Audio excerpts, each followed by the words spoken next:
지난 2018년 충청북도 증평에서 생활고와 빚 독촉에 시달리던 모녀가 이제 40대 초반의 어머니와 4살 난 딸 아이가 스스로 극단적인 선택을 했습니다. 이런 사실은 너무나도 충격적이었습니다. 이제 4살, 무엇을 알고 어쩌면 이제 세상을 알고 그 세상을 사는 것이 무엇인지 이제 경험해야 할 그때 그만 자신의 의지와 상관없이 세상을 떠난 것입니다. 이런 사실도 참 충격적이지만 더 충격적인 사실이 있습니다. 그것은 이 모녀가 숨진 지 무려 5달 만에 발견되었다는 사실이에요. 그동안 이웃 주민도 아파트 관리 사무소도 그 누구도 이 모녀가 죽었다는 사실을 알지 못했던 것입니다. 오늘날 우리 사회의 무관심은 가히 충격적입니다. 얼마 전 수원에서는 한 20대 여성이 비명을 지르면서 한 무리의 괴한들에게 끌려가는데 주변 사람 그 누구도 그 장면을 보고도 말리거나 제지하거나 심지어 신고조차 하지 않았다는 사실입니다. 결국 20대 여성은 숨진 채 발견되었습니다. 주변 CCTV 화면에 비춰진 그 모습 역시 충격 그 자체였습니다. 여성이 납치되던 바로 그 순간 그 옆에는 많은 차량들이 그 모습을 지켜보며 서행하며 지나가고 있었습니다. 또 주변 사람들도 주변 상인들도 모두 그 장면을 목격했으나 아무도 아무 조치도 취하지 않았다는 사실입니다. 모두 무관심했습니다. 만약 그 20대 여성이 나의 딸이고 나의 누이고 나의 자매였다면 과연 그럴 수 있을까요? 예전 한 방송국 프로그램에서 출연진들이 게임을 하면서 아무렇지 않게 나만 아니면 돼 하면서 자랑스럽게 외치며 깔깔 웃어대는 그 서글픈 장면이 오늘의 우리의 현실이 돼버린 것입니다. 나만 아니면 아무런 상관없어. 내가 당하는 거 아니면 관심 없어. 어떻게 되든 나는 상관없어. 생각하는 우리의 현실이 돼버린 것입니다. 그런데 만약 바로 그 사람이 자기 자신이라면 그래도 웃고 깔깔거릴 수 있을까요? 노벨 평화상을 받았던 테레사 수녀, 그녀는 사랑의 반대말은 증오가 아니라 무관심이라 하였습니다. 이웃에게 무관심하고 그리고 이웃 역시 자신에게 무관심한 가운데 살아가는 것, 그것은 결코 인간다운 것도 하나님의 질서도 하나님의 방식도 아니라는 것입니다. 실제로 이 무관심은 사단이 사용하는 아주 교묘한 전략입니다. 하나님께서 가인에게 아벨이 어디 있느냐라고 묻자 가인은 무관심으로 반응합니다. 내가 아벨을 지키는 자니까 나 모릅니다. 왜 나한테 물어보십니까? 하며 외면했던 것입니다. 그러나 이런 가인의 무관심은 자신의 죄를 숨기기 위한 아주 교묘한 전략이었던 것입니다. 이처럼 무관심은 사단의 전략이요 그리고 악의 질서입니다. 땅의 질서입니다. 사단은 할 수만 있으면 다른 사람에 대하여 이 세상에 대하여 우리로 무관심하게 합니다. 그래서 하나님의 자녀들인 우리들이 왕 같은 제사장인 우리들이 이 세상에 대하여 이 세상 가운데 이루어지는 일들에 대하여 무관심하게 하고 땅의 백성으로 땅에 속한 자로 살게 하는 것입니다. 그러나 오늘 우리가 읽은 이 본문에 등장하는 에스더, 그녀는 이러한 무관심의 유혹을 떨쳐내고 이겨냈습니다. 에스더는 사촌 오빠 모르드게와 함께 바벨론에 끌려온 유다 족속 포로였습니다. 당시 포로는 노예와 다를 바 없었습니다. 그런데 하나님의 아주 크고 놀라운 은혜로, 그리고 하나님의 섭리로 이 에스더는 페르시아 제국의 왕비가 됩니다. 노예가 열심히 노력해서 관리가 되는 것쯤이야 기대할 수 있습니다. 그런데 귀족 출신도 아니요, 왕족도 아닌 노예 출신 에스더가 당시 페르시아 제국의 왕후가 되었던 것입니다. 그런데 바로 이때 하만이라고 하는 이 페르시아 제국의 총리가 있었는데, 이 총리가 유대 민족 전체를 몰살시키기 위한 계획을 세우게 됩니다. 이 하만은 아주 오래전부터 유대 민족과 원수지간이었던 아각족 속의 후손이었습니다. 그래서 평소에도 유대 민족을 미워하였는데, 마침 유대 민족이었던 모르드게가 자신에게 절하지 않자 그 기회를 삼아 유대 민족 전체를 말살시키기 위한 계획을 세웠던 것입니다. 그리고 이 사실을 에스더도 알게 됩니다. 에스더는 얼마든지 나만 아니면 돼, 나와 상관없어 하면서 유다 백성들이 처한 그 위기를 외면할 수 있었습니다. 무관심할 수 있었습니다. 같은 민족이라고 하나 이미 그 민족은 100년 전에 멸망했습니다. 그 모든 민족은 다 뿔뿔이 흩어져 버렸습니다. 에스더는 얼마든지 무관심할 수 있었습니다. 모른 척해도 무방했습니다. 하지만 에스더는 자기 민족이 처한 이 위기를 외면하지 않았습니다. 에스더 4장 16절 하반절 말씀, 우리 화면을 보고 함께 읽겠습니다. 규례를 어기고 왕에게 나아가리니 죽으면 죽으리이다 하니라. 아멘. 아니, 왕에게 나아가는 것이 무슨 큰일이라고 죽으면 죽으리라는 이런 결단까지 필요했는가? 당시에는 왕의 허락 없이는 결코 왕 앞에 나아갈 수 없었습니다. 실제로 이 에스더가 왕후가 되기 전에 왕후였던 와스디라고 하는 여인이 있었어요. 그런데 이 와스디는 왕의 명령을 따르지 않았다는 이유로 그만 폐위를 당하고 말았던 것입니다.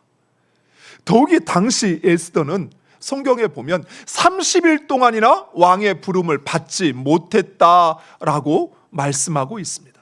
즉 왕의 눈에서 이미 멀어져 있었던 것입니다. 왕의 마음에 있지 않았습니다. 만약 그런 에스더가 왕 앞에 나아갔다, 그 생명을 또 그 지위를 잃어버릴 수도 있었던 것입니다. 그런데 에스더는 왜 이런 왕비의 지위와 자신의 생명을 잃을 수도 있는 이 위험한 일을 하였을까요? 에스더는 분명히 알았습니다. 왕의 허락 없이 왕 앞에 나아갔다가는 그 지위뿐만 아니라 자신의 생명도 잃을 수 있다는 사실을 알고 있었어요. 그런데 왜 자신을 그토록 위험스러운 상황으로 내모는 것일까요? 에스더는 얼마든지 모른 척 외면할 수 있었습니다. 그렇다고 해서 에스더에게 책임을 묻거나 비난할 수도 없었습니다. 그렇다면 에스더는 왜 스스로 이 위기를 자초하는 것일까요? 그 이유를 성경은 이렇게 말씀합니다. 에스더서 4장 14절 말씀, 우리 화면을 보고 함께 읽겠습니다. 이때 내가 만일 잠잠하여 말이 없으면 유다인은 다른 데로 말미암아 노임과 구원을 얻으려니와 너와 내 아버지 집은 멸망하리라. 내가 왕후의 자리를 얻은 것이 이때를 위함이 아닌지 누가 알겠느냐 하니. 아멘. 이 말은 에스더의 사촌 오빠였던 모르드게가 에스더에게 행한 말입니다. 즉 에스더가 이 페르시아 제국의 왕비가 된 것은 오직 하나님의 은혜라는 것입니다. 그리고 그녀가 왕비가 된 것은 바로 그 유대 민족을 구원하시기 위한 하나님의 섭리라는 사실을 가르쳐주고 있는 것입니다. 그리고 에스더 역시 이 사실을 확신했습니다. 그래서 에스더는 모르드게의 말에 그 어떤 변명도 핑계도 되지 않고 죽으면 죽으리라는 각오로 왕 앞에 나아갑니다. 물론 에스더 역시 두려웠을 것입니다. 자신의 주의가, 또 자신의 생명이, 그리고 그 자신의 안락한 삶이 끝장날까 두려웠을 것입니다. 더욱이 에스더는 자신이 유대 민족이라는 이 사실을 숨기고 당시 왕비가 되었던 것입니다. 그래서 침묵하고 싶었을 것입니다. 그래서 더더욱 무관심하고 싶었을 것입니다. 만약 자신이 유대 민족이라는 사실을 숨긴 것이 발각되기라고 한다면 오히려 자신까지 더불어 죽을 수 있는 위기였던 것입니다. 그러나 에스더는 모르드게의 충고를 통해서 너무나도 중요한 사실을 깨닫게 됩니다. 그것은 바로 이 세상을 주장하시는 분은 바로 하나님이라는 사실, 자신의 삶, 자신의 운명, 그리고 자신의 지위, 그리고 지금 내가 누리고 있는 이 모든 것, 이것을 주장하시는 분은 바로 하나님이라는 사실, 그리고 바로 그 하나님께서 자신을 페르시아의 왕비로 세우셨다는 사실을 에스더는 확신했습니다.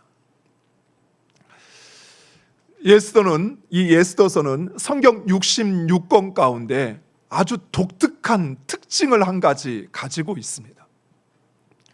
성경은 모두 하나님께서 그의 성령의 영감을 받은 저자들로 기록하게 하신 것입니다. 그래서 성경에는 꼭 하나님, 여호와, 주라는 말이 등장합니다. 그런데 유독 이 에스더서에는 하나님 또는 여호와라고 하는 그 하나님의 이름이 등장하지 않는다는 사실이에요.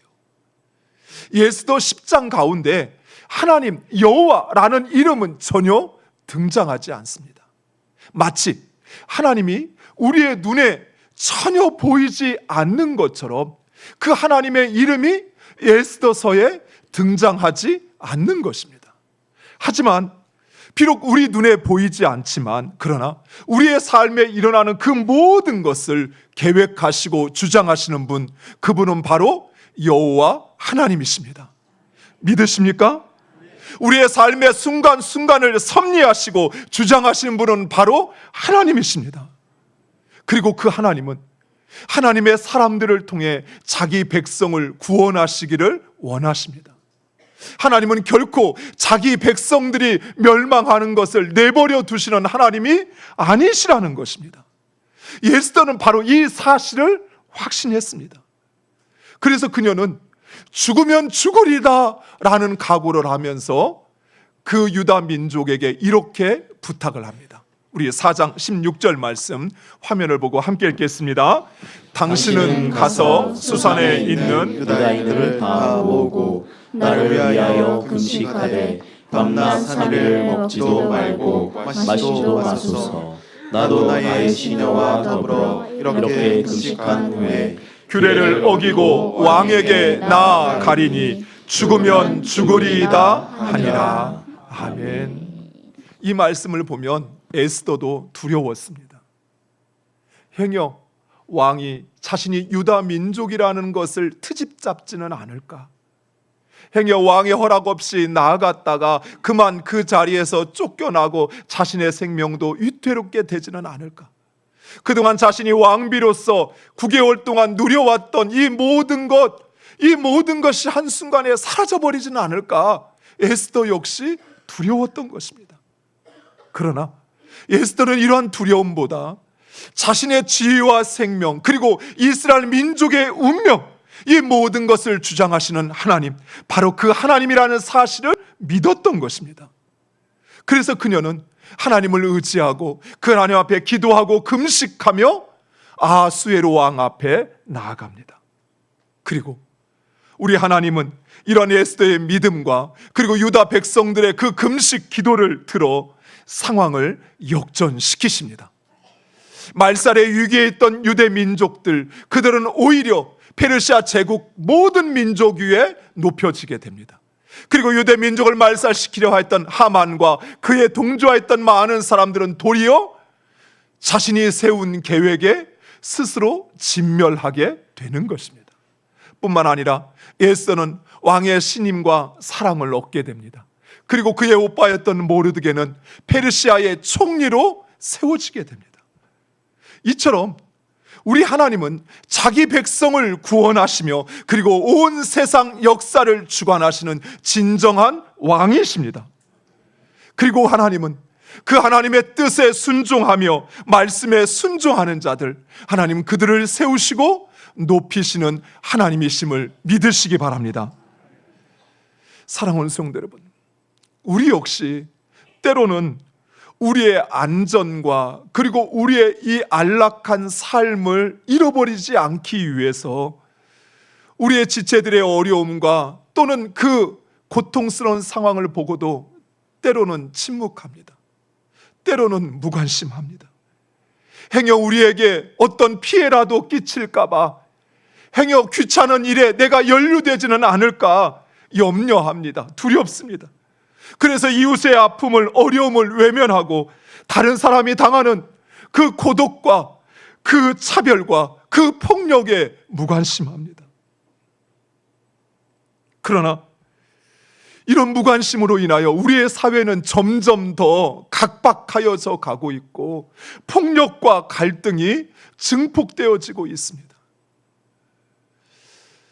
오늘날 이제는 너무나도 당연하게 여겨지는 그 공공장소에서 이뤄지는 폭력과 살인의 행위들, 이것은 우리 사회의 안전망이 무너져 버렸기 때문에 그래요. 예전에는 마을에서 함부로 행동하려고 하다가도 주변에 보는 어른들과 또 선배들의 그 충고와 또 그 눈이 있었어요. 그런데 지금은 이런 사회 안전망들이 다 무너져 버리니까 이제는 나만 아니면 돼 하며 다른 사람이 어떤 일을 당하든 어떤 어려움을 당하든 무관심하고 외면해 버리니까 이제는 자기 마음대로 해도 되는 줄 알아요. 다른 사람에게 피해를 주고 상처를 주는 것을 아무렇지 않게 생각하면서 오히려 그것을 자기 자랑으로 여기고 그것을 우스갯거리로 만들어버리는 것입니다. 우리는 이러한 현실의 책임이 정치 지도자들에게 또 사회 지도층에 있다라고 생각합니다. 그러나 하나님은 그 책임이 바로 우리에게 있다라고 말씀하십니다. 예수님께서 갈릴리 바다에서 무리들을 가르치실 때 식사 시간이 되자 제자들은 이 무리들을 돌려보내서 스스로 먹을 것을 챙겨 먹도록 하자라고 요청을 합니다. 그러자 예수님은 제자들에게 너희가 먹을 것을 주라라고 말씀하십니다. 물론 제자들은 그 무리들을 먹여야 할 하등의 이유나 책임도 의무가 없습니다. 가족도 아니요, 그들을 불러서 내가 오라고 한 것도 아니었습니다. 스스로 찾아서 온 것이었어요. 더욱이 지금 제자들에게 있는 것이라고는 물고기 2마리와 보리떡 5개 뿐입니다. 한 사람이 먹기에도 부족한 양을 가지고 이것을 먹을 것을 주라는 예수님의 말씀은 터무니없었어요. 그런데 예수님은 제자들에게 너희가 먹을 것을 주라라고 하십니다. 사랑하는 성도 여러분, 물론 우리의 힘과 우리의 노력만으로 이 현실을, 이 사회의 무관심한 이 현실을 바꿀 수 없습니다. 그러나 우리 하나님은 언제든지 얼마든지 우리의 상황을 역전시키시는 하나님이십니다.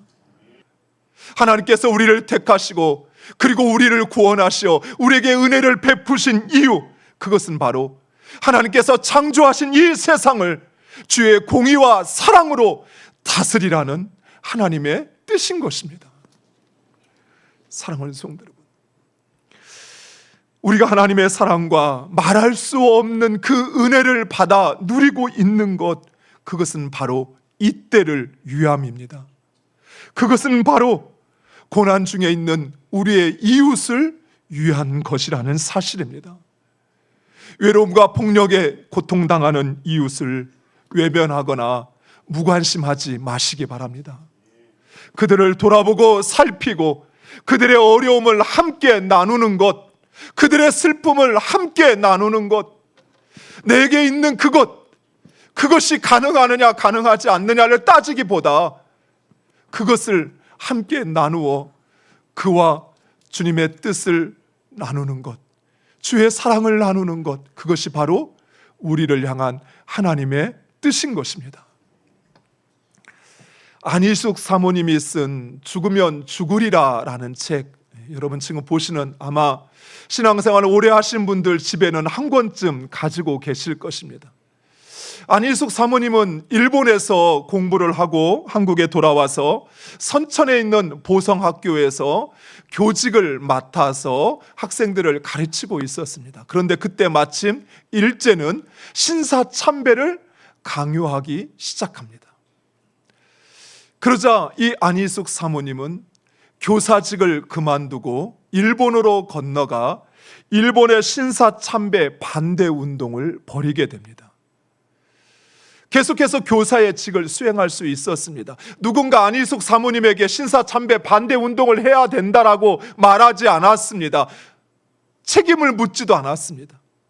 하지만 사모님은 스스로 교사의 직을 내려놓고 일본에 건너가 일본 제국주의 의회에 들어가 신사참배를 반대하는 전단지를 뿌리기도 하고 반대 운동을 벌이다 그만 우리나라에 붙잡혀와 감옥에 수감되게 됩니다. 사모님의 사형 날짜가 정해지고 마지막으로 판사와 면담을 하게 되었습니다. 대개는 이 마지막 면담 시간에 판사에게 살려달라 예원하며 할 수만 있으면 사형 집행 날짜를 연기해달라 요청하는 것이 대부분이었습니다. 그런데 사모님은 이 일본 판사 앞에서 너무나도 당당하게 일본의 시 하나를 읊으며 이렇게 말하는 것입니다. 넓은 바다 밀려오는 파도가 있다. 바위에 부딪히고 거품을 일으키고 부서진다. 아무리 거센 파도가 들이친다 해도 바위는 여전하리라. 여기에서 바위는 바로 그 하나님을 믿는 그 신앙을 지키는 사모님을 가리키는 것이요, 그리고 파도는 일본 제국주의를 의미하는 것이었습니다. 그러자 일본 판사가 당신 죽기를 각오했구만 이라고 이야기하자 사모님은 되려 아니다, 나는 이미 죽었다. 나는 죽어서 여기에 왔다라고 말하는 것입니다.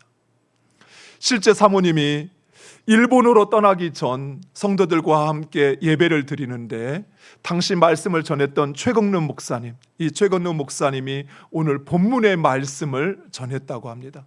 말씀이 끝나고 목사님이 안희숙 사모님에게 마지막으로 할 말이 있으면 나와서 하세요 라고 이야기하자 사모님은 단 한마디를 했습니다. 죽으면 죽으리라. 그러자 성도들도 똑같이 죽으면 죽으리라 화답을 했던 것입니다. 사모님은 1945년 8.15 해방과 함께 구속에서 풀려나게 됩니다. 그리고 자신의 전생애를 이 복음을 전하는 일에 헌신하셨습니다. 그리고 1997년 미국에서 하나님의 부름을 받고 천국에 가셨습니다. 사랑하는 성도 여러분, 하나님과 함께하는 사람은 결코 세상을 두려워하지 않습니다. 역사의 주관자이신 하나님을 예배하는 사람, 그 사람은 결코 세상에 무관심하지 않습니다. 바로 여러분이 그 사람이 되시기를 간절히 축원드립니다. 기도하겠습니다.